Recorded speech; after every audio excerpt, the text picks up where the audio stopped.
इस कार्यक्रम के पुण्यार्चक हैं प्रेरणा स्रोत एवं प्रकाश पुंज स्वर्गीय डॉक्टर V.M. सिंघई, वात्सल्यमयी माता Shrimati Meera Devi Singhai, Shri Mukesh Singhai, Shrimati Rashmi Singhai, Vaibhav Singhai, Mandsaur Madhya Pradesh. Firm Vaibhav builders and developers, Vijay real estates, Vaibhav construction. Shri Mahesh Kumar Jain, Shrimati Sunita Jain एवं समस्त बरमुंडा परिवार, घाट का बराना वाले, निवासी कापरेन, जिला बूंदी, राजस्थान। गुरु भक्त परिवार बेंगलोर, श्री अतुल जैन जी, श्रीमती आध्या जैन जी, पुत्री प्रीति जैन। ओम नमः सिद्धेभ्यः, ओम नमः सिद्धेभ्यः। अहिंसा परमो धर्म की, आचार्य गुरुवर श्री कुंद कुंद भगवान की, आचार्य गुरुवर श्री ज्ञान सागर मुनि महाराज की,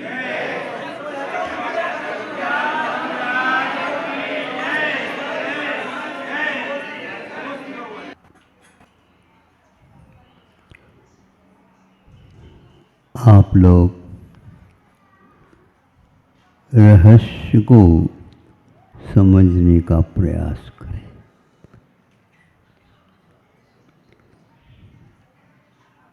क्या रहस्य है?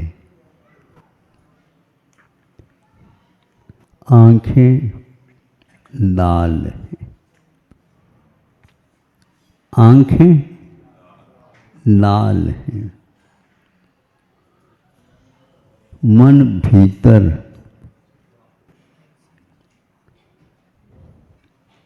कौन दोषी इनमें?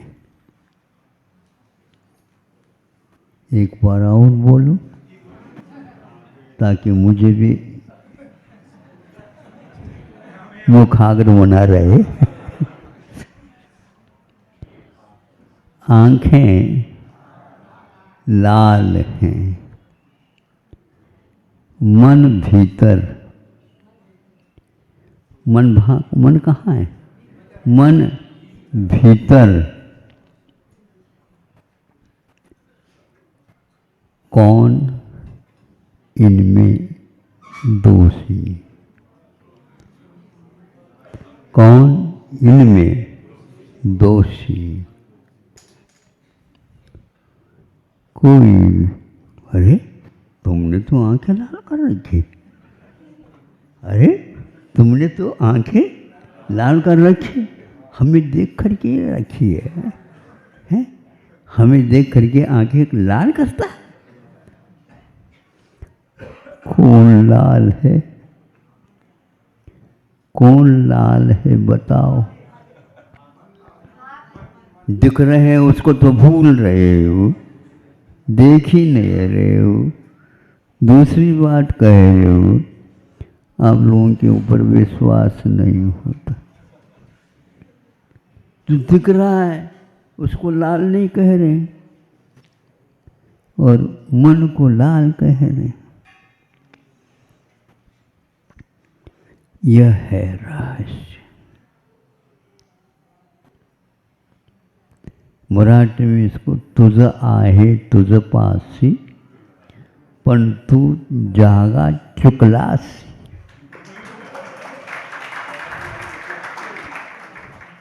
मराठी में बोला जाता है ये, तेरा तेरे पास है, किंतु आपने तो जगह ही भूल दी। कहाँ है? दिख रहा है दर्पण में, और दिख रहा है वो दर्पण में दिख रहा है, लेकिन है कहाँ पहले बताओ? दर्पण में है क्या? नहीं। रहस्य यही है। हमेशा हमेशा हम करें आप और सर पे धरे, क्या बोलते ना लोग, दूसरे के सिर पर ठिकरा फूटना। ये क्या है? पूरी दुनिया। इसीलिए मंगलराय ने कहा नहीं नहीं, 12 भावना में यह रहस्य खुलता है, इसी को खोलो, आंखें खोल करके देखो। एक सेकंड नहीं लगता, आंखें पूर्ववत हो जाती है जब भीतर का मन शांत हो जाता। आंखों को देख करके ही माँ के हृदय को समझता है, इसलिए गोद में आकर के वह दूध पीना नहीं चाहता। गोद का लड़का भी कितना छोटा है, लेकिन माँ की आंखें लाल देख करके वह समझता है, रहस्य तो समझ में आ गया, इसलिए पास जाना ठीक नहीं।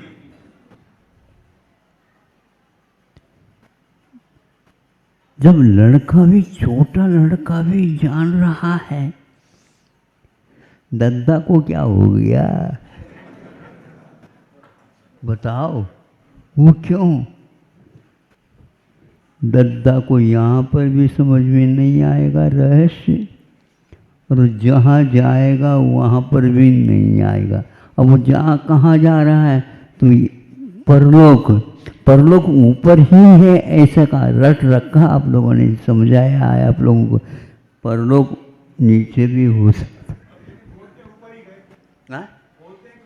नहीं ऊपर ही नहीं गए, स्वर्ग चले गए, स्वर्ग वास हो गए दद्दा। धर्म तो कर्म तो किया ही नहीं कभी, तो दद्दा को पहुंचा दिया स्वर्ग, स्वर्गवासी हो गया।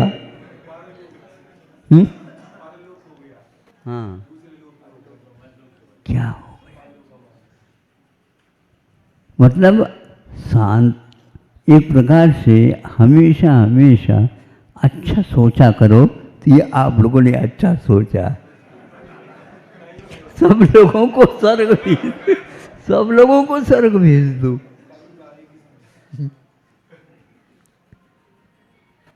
रहस्य समझ में आ रहा है? थोड़े से नाड़ तो हिलाओ। ऐसा नहीं आ सकता। सही सही रहस्य यही है, और कुछ नहीं है, कठिन कुछ भी नहीं है, बस यही कठिन है। सबसे महत्वपूर्ण अपनी आंखों की ललाई अपने आप को नहीं दिखती। गुरु जी बार बार इसके ऊपर कहा करते हैं, अपनी ललाई, आँखों की ललाई अपनी आँखों को नहीं देखने में आती, कितनी भी कोशिश करो नहीं आएगी। इसी प्रकार जब अपनी आँखों की ललाई देखने को नहीं मिल रही है, और हमेशा हमेशा दूसरे को ही आप उसके लिए कारण बनाओ, गलत बात। अब हम रहस्य को खोलने के लिए एक छोटी सी घटना जो पुराण की है आपके सामने रखते हैं। गुरुजी बचाओ, द्वारका ही है, जल रहा है। आप तपस्वी हैं, कठिन तपस्या करने वाले, और आपके सामने द्वारका जल रही, कैसा होगा? आप ही बचा सकते हैं। रहस्य तुम समझते नहीं, कुछ तो महाराज हो जाए। क्या दिख रहा है? गैया के 2 सींग है ना। हाँ, 2 बचेंगे, 2 बचेंगे, 2 बचेंगे कहने से कोई बात नहीं, कम से कम माता पिता तो बचेंगे, बचाओ उनको। आप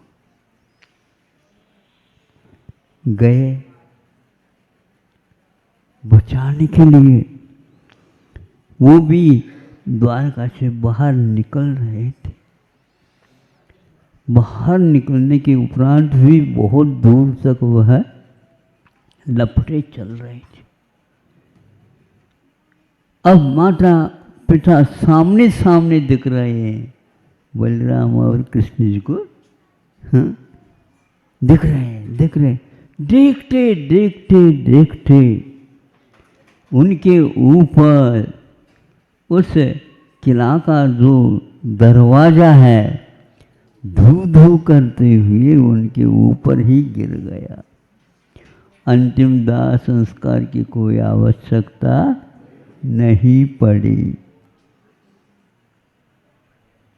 इसको देख करके कृष्ण जी को, बलराम जी को लगा अब रिद्धिधारी मुनि महाराज भी काम नहीं कर सकते। रहस्य क्या है? इतनी कठिन तपस्या की थी, जो ही दीक्षा ली थी त्यों ही रिद्धियां उन्हें प्राप्त हुई। रिद्धियां तपस्या के फल माने जाते हैं।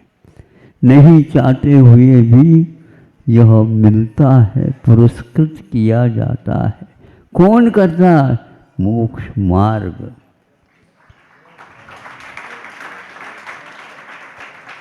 मोक्ष मार्ग पर यदि है तो रिद्धियां होंगी। अब मोह मार्ग पर रह करके रिद्धियों को यूं देखो, आसमान से कहीं टपक रही नहीं। बहुत इन दिनों हमें कभी भी ऐसा नहीं सुना था, इतने व्यक्तियों ने 64 रिद्धि के तपस्या की है। एक एक ने 2-2 बार भी किए, 3-3 बार भी किए। रिद्धिधारी कहते ही, रिद्धि कहते ही 64 रिद्धि सामने आ जाती। अभिषेक हो रहा, पूजन हो रहा, विधान भी हो रहा और रिद्धि हो रही। ये रिद्धि कहाँ गई उनकी, हमें बताओ। स्वयं के द्वारा किया हुआ कर्म अपने ही तपस्या के माध्यम से अपने को जला देता है, यह पक्का है। इसको कोई भी बचा नहीं सकता। यह सत्य मीठा नहीं लगता, यह सत्य मीठा नहीं लगता। हमारी आदत है मीठे खाने की। शुगर की बीमारी होगी तो मालूम पड़ेगी। फिर आपको शुगर नहीं खा सकते, किंतु शुगर की बीमारी तुम्हें खा जाएगी। ऐसा क्यों? तो आचार्य कहते हैं कर्म ऐसा ही फलता है।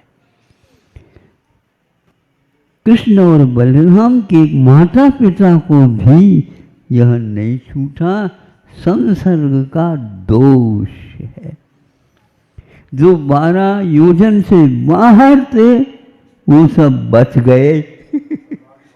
बाकी जितने भी है वह जैसे हवा में घड़े पकते हैं ऐसे पकते हुए देखने में। और फिर बाद में रहस्य खुला, 2 कौन बचे? तो बलराम और ये दोनों कृष्ण ये बचेंगे। यह रहस्य है। बंधु, लाल लाल आंखें हैं, आपको देखने में नहीं आएगी, किंतु मन सब कुछ देख रहा है और उस मन के अनुमान को दुनिया देख रही है, इनकी आंखें लाल क्यों हैं। अब उसको आप और कोई मरहम पट्टी बना करके लाल की जगह सफ़ेद या नीली बनाना चाहो, संभव नहीं है। न भूतो न भविष्यति, ये कभी हो नहीं सकता। इसलिए आप मन को अब सफ़ेद बनाना चाहो तो वहीं पर शुक्ल लेशा है, वहीं पर कृष्ण लेशा है, वहीं पर नील लेशा है, वहीं पर कापोत लेशा है, वहीं पर पीत लेशा है और वहीं पर पदम लेशा है। ये 6 लेशाएं ग्रंथों में लिखे गए हैं। अब इनको हम इनके वर्णों को देख करके चाहे तो 1 सेकंड में अपने आँखों को शुक्ल लेशा के रूप में परिवर्तित कर सकते। ये आज सोचा, मन लाल है इसलिए आंखें लाल है। उसके लिए पैसा खर्च मत करो, खर्च करना तो है ही नहीं। 1 ही सेकंड में आप अपनी लेशाओं के माध्यम से, अपने उपयोग के माध्यम से क्या चाहते हो, चाहने से नहीं, फावड़ा भी चलाओ तो भी वह बहुत है, बहुत है। लेकिन तब ज्ञात होता है ये सब मिट्टी है, ये सब मिट्टी है, क्योंकि सम्यक दृष्टि है।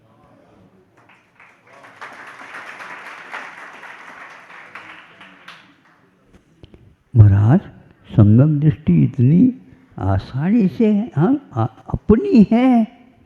जब अपनी है तो दूसरे के मांगने से नहीं मिल सकती। आसमान की ओर मत देखो, अपनी आंखों को समान बनाओ, चुप बैठ जाओ, माल ही माल दिखे। अभी तो कर्मों की मार पड़ रही, कर्मों की मार, यह भी एक रहस्य। ये कौन? अरे सोचो, यह किसी को समझ में नहीं आएगा। सम्यक दृष्टि हो गया तो गुरुदेव आप जो कह रहे हैं वह बिल्कुल ठीक है। ऐसा क्या हुआ था तुमको? आप नहीं मिले थे इसलिए ऐसा हो रहा था। अब ये निश्चित हो गया कहीं मार बाहर से नहीं, किंतु अपने भीतर से है। और यह कृष्ण जी भी आँखों में पानी लाते हुए, बलराम से भी आँखों में पानी लाते हुए, हम द्वारका को बचा नहीं सके। जब द्वारका दीपायन के द्वारा भी नहीं बच पाया तो अब बचने का क्या सवाल। इतनी शुद्ध परमेष्टि है, बचा लेते नहीं। आपको बचाना होता तो यही बचा देते। पंडाल है पंडाल, तुम अब इधर उधर की बातें कर रहे हो। हैं?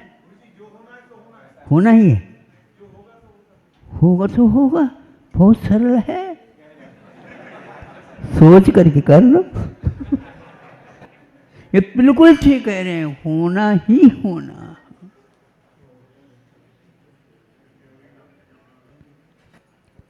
इसको जो जिसने समझ लिया फिर प्रतिकार नहीं स्वीकार हो गया तो फिर प्रतिकार की बात समाप्त हो जाती।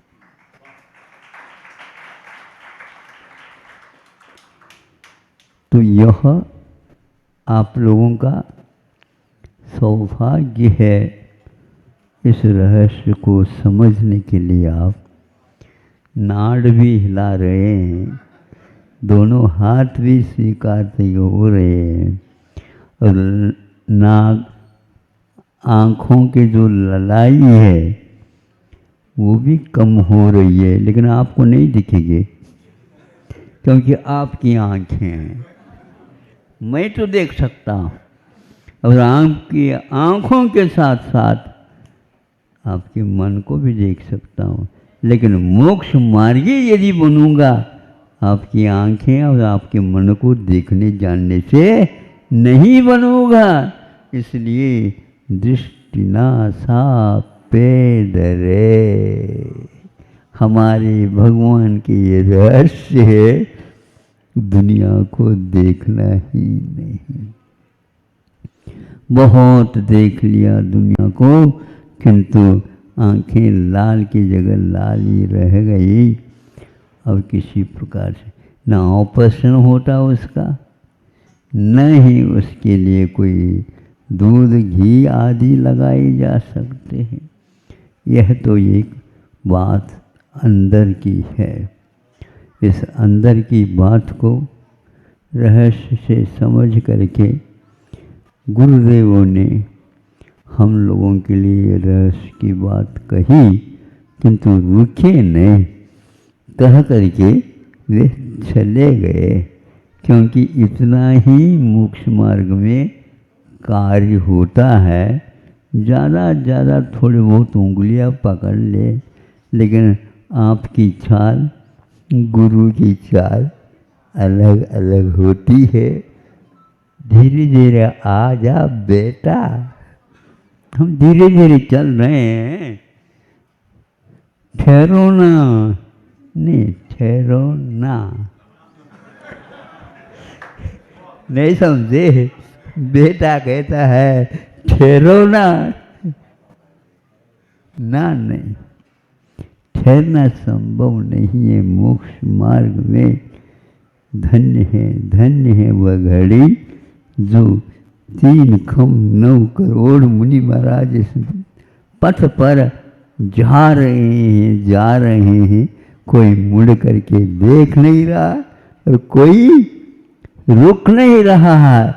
बस यह बहुत बड़ा सौभाग्य है, कम से कम उन लोगों ने मार्ग को साथ नहीं लिए गए, किंतु आप लोग लिफ्ट लगाते हैं और ऊपर चढ़ जाते हैं, कोई और न चढ़ जा।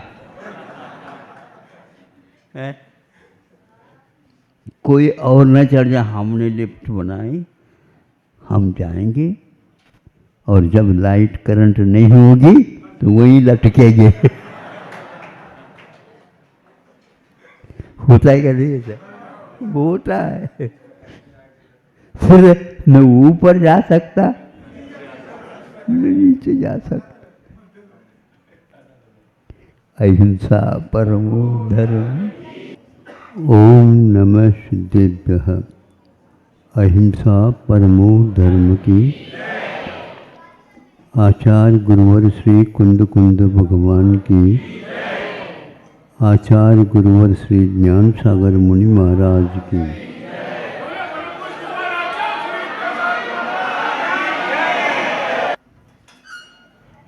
धर्म अर्थ काम और मोक्ष पुरुषार्थ अनादिकाल से कर्म भूमि में होते रहते हैं। तो उस प्रसंग में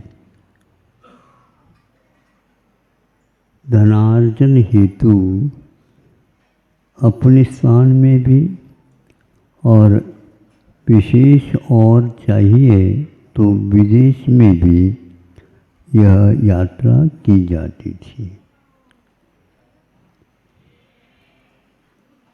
महीनों वर्षों जब यह यात्रा पूर्ण होती तो धन को लेकर के बहुमूल्य पदार्थों का संग्रह करके पुनः अपने निजी स्थान पर आते थे।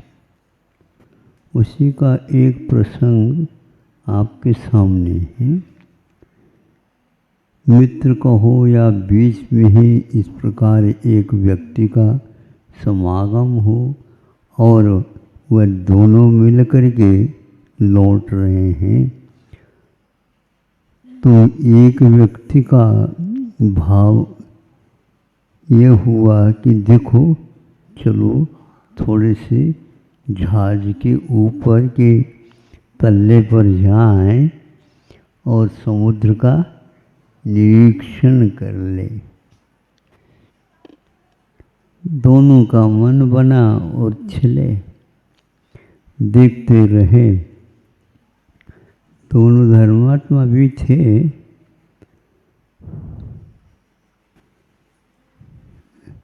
यह भी एक समुद्र है जो हमारे लिए कामयाब आ रहा, एक संसार समुद्र है, इसी संसार में डूब रहा है। दोनों के समुद्र हो करके भी एक का उपयोग हो सकता है, हो रहा, दूसरे का नहीं। ऐसे ही बातें करते करते एक ने उस ऊपरी तल्ले में जब खड़े थे, दूर दूर देख रहे थे, उसको बीच में से तोड़ दिया, तो वह एक व्यक्ति जा कर के समुद्र में गिर गए।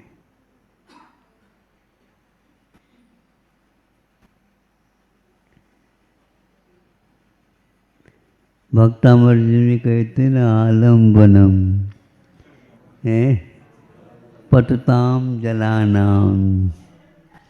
जो संसार रूपी जल में, समुद्र में गिर रहा, गिरता है, उसके लिए है प्रभु युगादौ तव पादौ।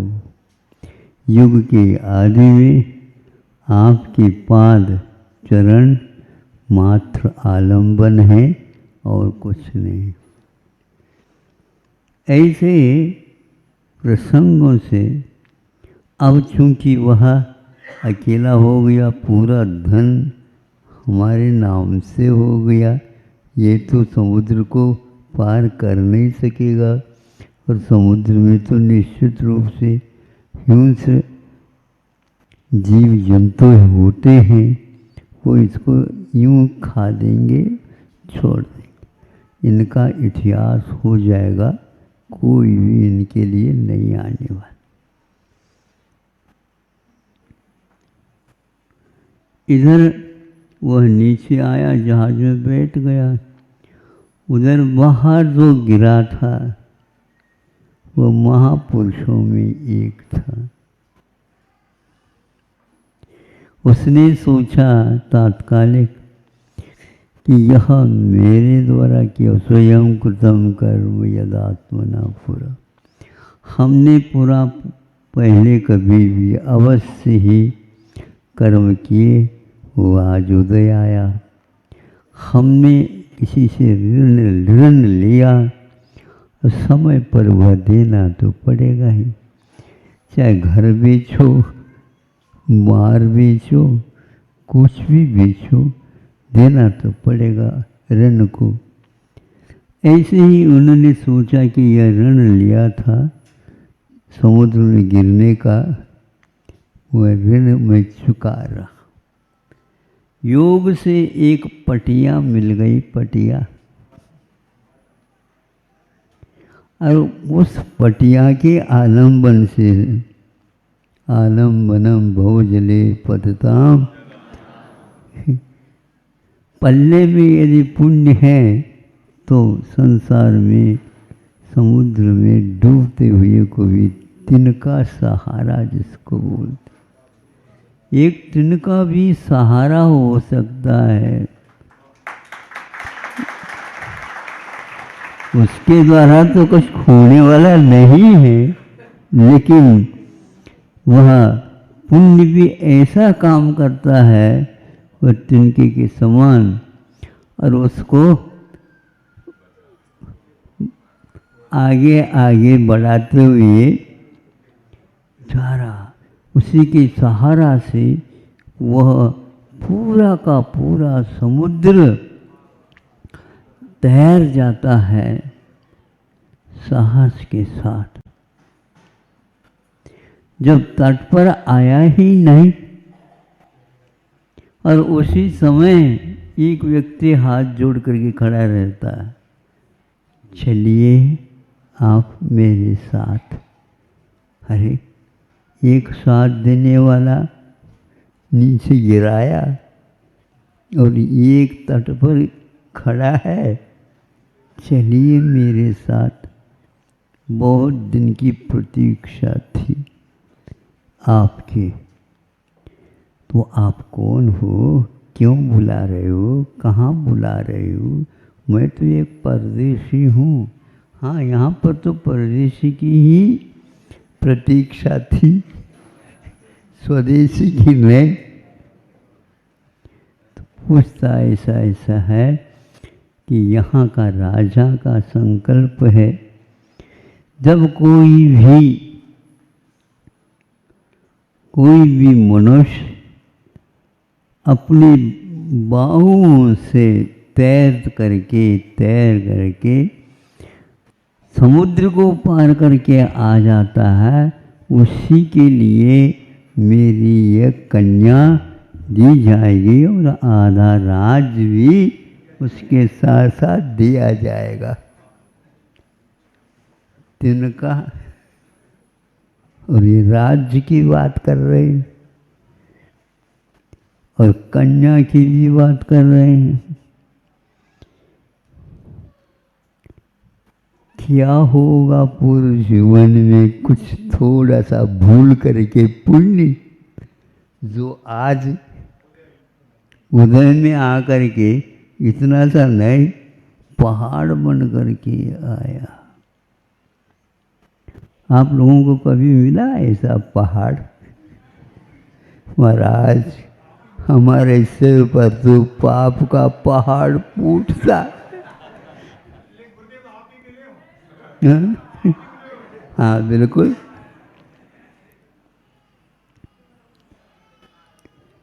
हूँ मैं मिला हुआ नहीं।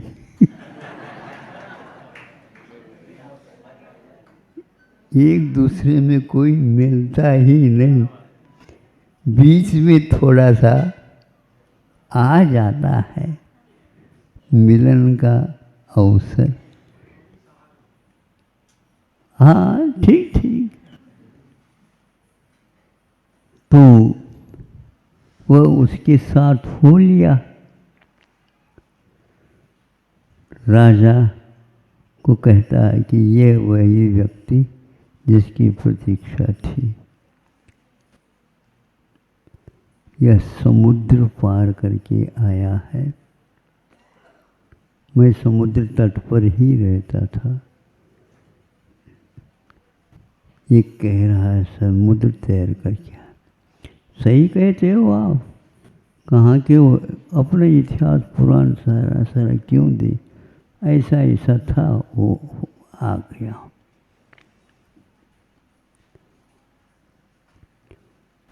उसी बीच में कुछ ऐसे भी व्यक्ति आए और राजा को कहने लगे, राजन सुनिए, जल्दी न करिए, चुल्लू भर को भी पार करने की क्षमता नहीं है और समुद्र को पार करता। क्या कह रहे हो? मैं सही कह रहे हैं कि क्योंकि यहाँ हमारे यहाँ काम करता था और करना नहीं हुआ काम, तो चला गया। तो आज ये मिल गया, ये हमारे परिवार का ही है काम का साथ। वैसे ये हमारा परिवार का ये एक भांड है। सुन रहे हो? हाँ, एक बहुत बड़ी गाली है, कोई सुनना नहीं चाहेगा, लेकिन उसने सुन भी लिया। इधर कन्या का वरण होना, आधा राज्य मिलना, और प्रतीक्षा हो रही है, और इसकी भी प्रतीक्षा थी। वह तिनका मिला, सहारा मिला, ये तो पहाड़ ही टूट गया, और मानसिक संतुलन भी बिगड़ेगा। क्यों नहीं बिगड़ेगा? यदि गाली आपको अच्छी मिल गई तो आप स्वागत करोगे क्या? बदले के भाव रखेंगे। उन्होंने ऐसा कुछ भी नहीं किया। भांड एक बहुत बड़ी गाली है, सुन लिया उन्होंने। उनके पास क्षमता कितनी थी? एक साथ एक एक करके करोड़ों पहलवान भी आ जाए एक से एक, उन सबको ठीक ठाक करने की क्षमता एक ही बाहु में रखता था। फिर भी अपने शरीर का उसे किसी प्रकार का मद नहीं था, क्योंकि 8 मद होते, उनमें एक शरीर का भी मद होता, रूपवान और शक्ति संपन्न। किंतु उसका कोई प्रतिकार किए बिना उन्होंने सुन लिया। चलो तुम ठग हो, इसलिए सही बात नहीं करते हो, इसलिए तुमको यहाँ प्राणदंड दिया जाता है। प्राणदंड की घोषणा हो गई। अब क्या करोगे? ज़्यादा प्राण तो अब मिल नहीं सकेंगे। ये दंड दे रहे हैं। दंड का मतलब दंड में प्राण दे रहे हैं, ऐसा नहीं प्राण ले रहे हैं। शांति के साथ वह उसके पीछे हो जाता और सामने रखा था शूल पर चढ़ाना, उसकी ओर ले गए। नहीं रोना है, नहीं धोना है, नहीं सोचना है, और सोचने से कुछ होने वाला नहीं है। बस और हंत सिद्ध ये सोचो, उसी के माध्यम से विघ्न होगा प्रलयम यान्ति शाकिनी भूत पन्नगा विषम निर्विशताम यात स्तुति माने जिनेश्वरी। जिनेन्द्र भगवान की स्तुति करने पर निश्चित है विश्वास रखो, उनकी स्तुति करने वाला व्यक्ति कोई कष्ट का अनुभव नहीं कर सकता। यदि करता भी है तो कष्ट के बाद पुनः वही पुण्य की प्राप्ति होती। उन्होंने ये किया, त्रिशूल पर चढ़ाया गया और झटका देना था। उसी समय वहाँ पर देवी देवता आदि तैयार हुए और उसको कमल पर विराजमान करके पूजन जय जयकार हो गया। अब राजा भी देख रहा है, और जिन्होंने उसको भांड कहा था वो भी देख रहे हैं। अब यहाँ से भागे कहाँ? राजा सोचता है कि अब मेरा क्या होगा, हमने तो इसको प्राण दंड ही दे दिया, दिलवाया। उसी समय उस व्यक्ति ने कहा, किसी को कुछ भी दंडित नहीं करना, मुझे कर्म ने दंड दिया, वह हमने ले लिया।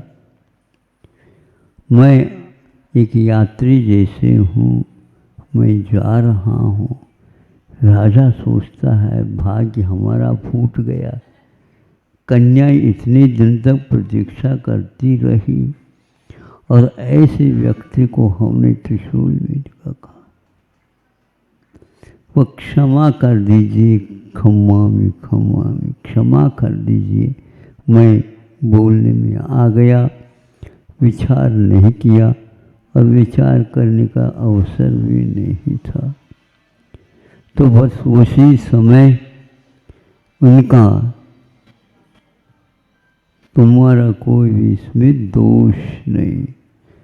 यह कोटि भट्ट श्रीपाल राजा है। जहाँ जाता वहाँ पर इनके लिए कन्या दान दिए जाते थे, स्वागत होता था, राजपाट दिया जाता था, आग्रह किया जाता था, लेकिन वह रुकता नहीं था। और वहीं पर नवोड़ा जो नई वधू को लेकर के शादी भी हो गई, उसको समझाता मैं आ रहा हूँ। कहीं भी रुके नहीं और इस प्रकार कई स्थानों पर उन्होंने राज्य भी पाया और शादियां भी हो गई, सब लोग हो गए। लेकिन इस चरित्र को पढ़ने से लगता है हम लोग पढ़ते कम, सोचते तो और कम, और उसको अनुभव सम्मेलन करना तो दूर की बात है। संसार से वैराग्य होना एक खेल नहीं है। कितने भी आप करना चाहो कर नहीं सकते, क्योंकि कर्म कहते हैं तुमने उल्टा भी काम किए हैं। हम आएंगे, उल्टा काम आप करेंगे, कर ही नहीं सकते और हम करने नहीं देंगे। वाह! इस प्रकार श्रीपाल की एक घटना आपके सामने हमने रखी। ऐसे कई घटनाएं उनके जीवन में हुए हैं और भी ऐसे जीवन वृत्त वाले चरित्र आदि पुराण ग्रंथों में मिलते हैं। आप आजकल तो आप लोग उपन्यास पढ़ने में लगे हैं, यह रोचक लगेंगे नहीं, लेकिन ये ध्यान रखना सुबह लिखा जाता है उपन्यास, शाम तक नया और आ जाता। कल क्या था पता नहीं, कल का क्या होगा पता नहीं, लेकिन रोचक ये वृत्त नहीं लगते, किंतु केवल सांसारिक खेल कूद की बातें आप करते हैं। श्रीपाल राजा की कथा को हमने एक दो बार सुना था और एक आध बार पढ़ा था, पढ़ने की भावना भी हो जाती है, लेकिन क्या, लेकिन वह जीवन व्रत होता है तो लंबा चौड़ा रहता है। समय सारा जी गाथाओं से ही काम चल जाता है। कभी कभी इसको भी उठा कर एक आध प्रकरण देख, आप लोग भी देखा करो ताकि इधर उधर की बातों से बच जाओ, नहीं तो यहाँ तो सारा का सारा पिस जाता है संसार, और पिसना इसका अनिवार्य कार्यक्रम है। क्योंकि वह यदि कोई भी धान चक्की में चले जाए और उसको आप पीसो, आटा हुए बिना नहीं रह सकता। ऐसा यह संसार है, यह पिसने के उपरांत गायब हो जाता है, भीतर के सारे अवयव टूट जाते हैं, कहाँ जाता है पता नहीं, और दूसरा और धारण कर लेता है। बादल जैसे खिसक जाते हैं, रूप बदल लेते हैं, इसी प्रकार ये संसारी जीव का खेल चल रहा है। इसको खेल मानो और इसको एक प्रकार से अपना किया हुआ कर्म मानो।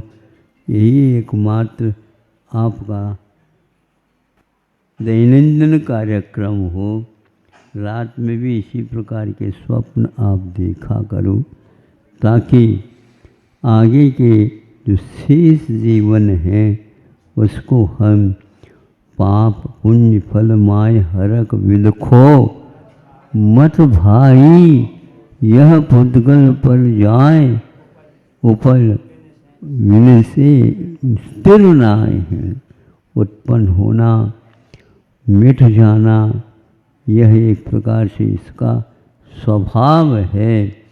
कभी पुण्य आता है, कभी पाप आता है, कभी बुढ़ापे में पुण्य आता है, काम का नहीं रहता है, कभी जवान अवस्था में पुण्य आता है, पागल हो जाता है।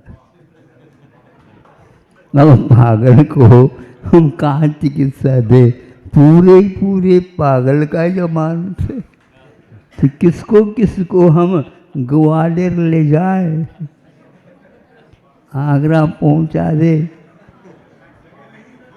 ये पूरे पागल भी तो नहीं है, अध पागल है।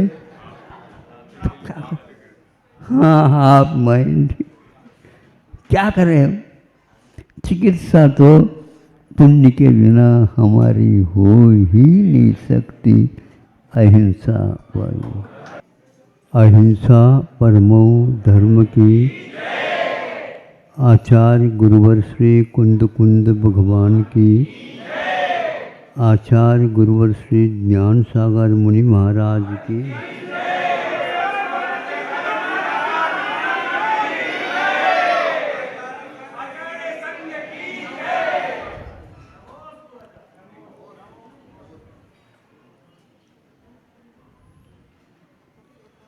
आचार्यों ने हम लोगों के लिए प्रतिदिन कुछ ऐसी बातों का स्मरण दिलाया है या पाठ पढ़ाया है, या यूँ कहो उसके द्वारा हमारा पथ सन्मार्ग की ओर हम जाएं। कुपथ से सतपथ की ओर जाना आज के युग में बहुत कठिन है, किंतु इतना यदि हो जाता है तो समझ लो मुक्ति जब तक न मिले तब तक वह उस लाइन से चल सकता है। बहुत दूर है मुक्ति ऐसा न मान करके, दूर तो है, लेकिन हमारा यदि यह सतपथ हमेशा बना रहेगा तो वह दूरी भी अखरेगी नहीं और सब कुछ मिलता जाएगा। उसमें सर्वप्रथम उन्होंने बताया शास्त्राभ्यास हो, शास्त्रों का अभ्यास करें, किंतु वह शास्त्रों का अभ्यास करें जो हमारे समझ में आए। सबसे उत्तम यह है 4 अनुयोगों में प्रथमान योग का यदि हम जैसा हमारा जीवन उसी प्रकार पूर्व में भी कईयों का जीवन व्यतीत हुआ, किंतु उनमें से कुछ ऐसे महापुरुष हुए हैं जिन्होंने विश्व के लिए उदाहरण स्थापित किया। उनके जीवन में कष्ट तो ऐसा जैसा बिल्कुल घनघोर वर्षा हो रही हो, लेकिन उनको भी उन्होंने बहुत ही शांति के साथ भोगा और अपने जीवन को आदर्शमय बनाया। शास्त्रों में उन्हीं की कथाएं, उन्हीं के जीवन चरित्र, उन्हीं का एक प्रकार से विशेष अर्थ सहित कुछ कुछ प्रसंग हम लोगों को पूर्वाचार्यों ने दिया है। ये शास्त्रों के अभ्यास का संक्षेपीकरण।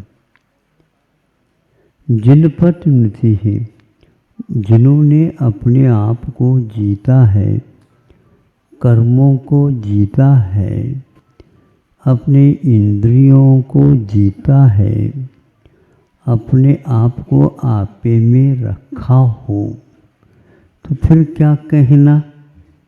इनमें से एक आध भी बात हो जाती है तो जिन बनने में देर नहीं लगेगा। जयति इति जिनः, दूसरे को क्या जीतना चाहते हो?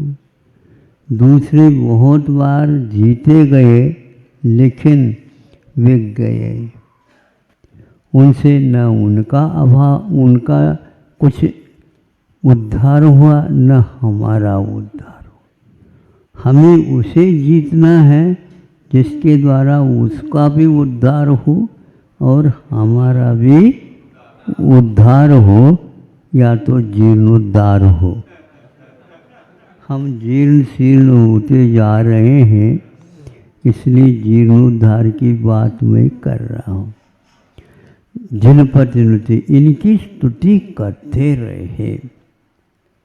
संगति सर्वदार्यई, जनपति नृत्य संगति सर्वदा। हम संगति कैसे करें जिससे हमारी गति सुधर जाए? उसकी गति बहुत अच्छी मानी जाती है जो संगति हमेशा हमेशा अच्छा रखता है। बहुत कुछ शाबाश जो अज्ञानी है उनसे लेने की अपेक्षा, या और कोई दुष्टों के साथ रहने की अपेक्षा, एक व्यक्ति ऐसा जो सज्जन है जिनके साथ रहने से क्या होता है, मान लीजिए उन्होंने इत्र का प्रयोग किया हो हैं और हाथ से किया हो, जहाँ कहीं भी लगाया लेकिन हाथ में भी वह सुगंधी, उसका यदि मान लो थप्पड़ भी मिल जाता है एक हफ्ते भर काम हो जाता है। ये इसका अर्थ है। इसलिए संगति सर्वदा आर्य ही संगति सर्वदा स्यात्। आर्यों के साथ जो गुणवान होता है, गुणी होता है, और जो गुणवान नहीं उनके लिए भी गुण पैदा कर देने वाला होता है, उनका नाम आर्य बोलते हैं। ऐसे आज मैंने खंड 5-6 खंड हैं, किंतु आर्य खंड हमेशा हमेशा महापुरुषों को जन्म देने के लिए माना गया है। संगति सर्वदारी सद्वृत्ता नाम गुणगण कथा। हमें दूसरों की कथा करना है लेकिन विकथा से बच कर के रहना है। सुबह से लेकर के शाम तक हम रटते चले जाते हैं दूसरे के दुख की कथा, अथवा यूं कह दो दुष्ट कथा ही करते रहते हैं। इससे तो हमारा जीवन सुधरने वाला नहीं है। इसलिए दूसरों को भी उन विकथाओं से, वाद विवादों से और दुष्ट कथाओं से, रौद्र ध्यान की बातों से, ये सारे हम बच जाएं, दूसरों के लिए भी बचाएं, तो इससे बढ़कर के और कोई सत्कथा नहीं होती। संगति सर्वदारी सद्वृत्ता नाम गुणगण कथा। दोषवादेश मौन। फिर भी दोष तो कभी कभी लग जाते, उससे मौन रहो। गांधी जी अपने मुख पर यूं दोनों हाथ रखे। इसका क्या अर्थ है? दोष अपने मुख से किसी के कहने में न आए। तो दोषवादेश मौनम, दोष की कथाओं से हमेशा हमेशा हम मौन रहे।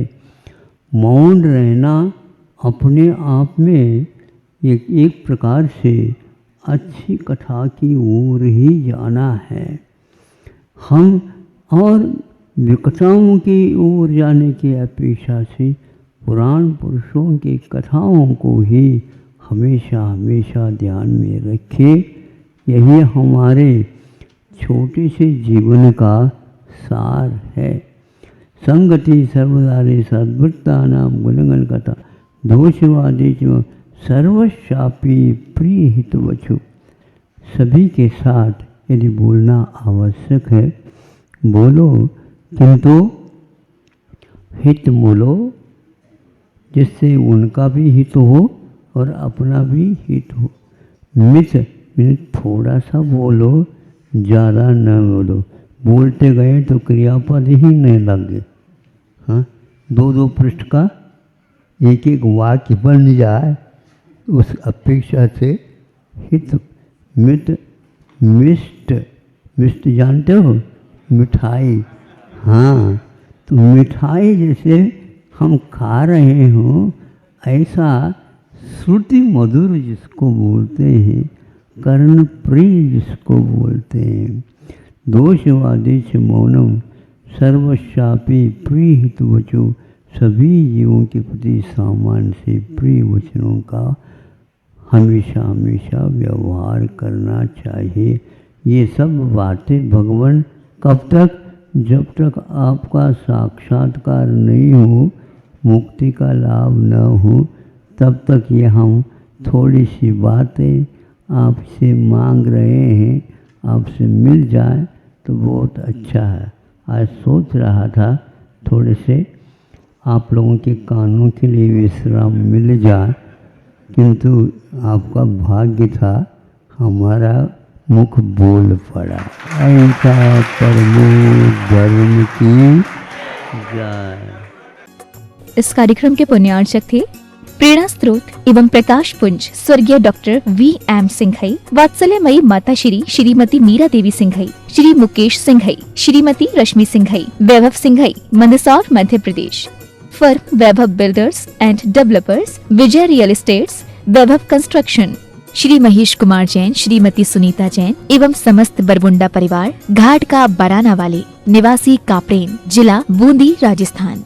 गुरु भक्त परिवार बेंगलोर, श्री अतुल जैन जी, श्रीमती आध्या जैन जी, पुत्री प्रीति